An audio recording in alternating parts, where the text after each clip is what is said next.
إبراهيم لينكولن واحد النهار قال: إذا عطيتني 6 سوايع باش نقطع واحد الشجرة، أول ساعة نبدأ بيها هي نبرد المنشار. إذا جينا للقراية تقريبا اللي تمشي معنا طيلة الحياة تاعنا، سواء في المتوسط، ثانوية ولا الجامعة، بل مرات حتى في الخدمة. لكن جامي سقسينا روحنا سؤال مهم ومهم جدا، ألا وهو كيفاش نقرأ. مرحبا بكم خاوتي في هذا الكورس، كورس النجاح في الدراسة، اللي راح نرافقكم ونكون معكم في الرحلة نتاعكم مع القراية حتى إن شاء الله اجتياز الامتحانات. هذا الكورس مهم ومهم جدا ليك انت، سواء كنت تلميذ في المتوسط ولا الثانوية، ومفيد أيضا ليك أنت كطالب في الجامعة.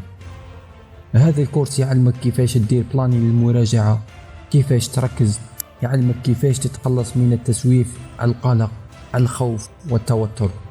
وتقريبا راح نتطرق لأغلب المشاكل اللي تعانوا منها.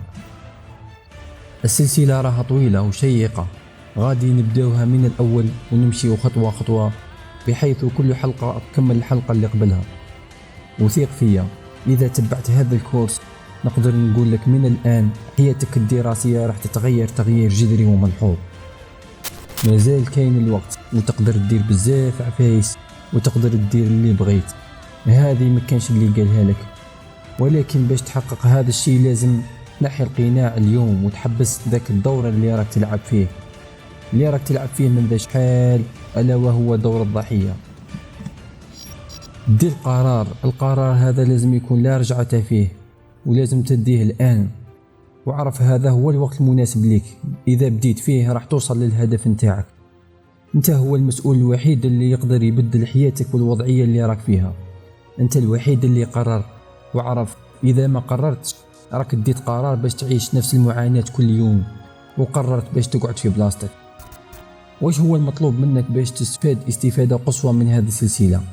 كل ما هو مطلوب منك هو تجيب دفتر ولا كراس، بحيث يكون الوحيد اللي يقدر يطالع عليه هو انت ولا انتي، وتكتب في بداية الدفتر سلسلة النجاح في الدراسة، وكل ما نحط فيديو تكتب أهم النقاط وتطبقها.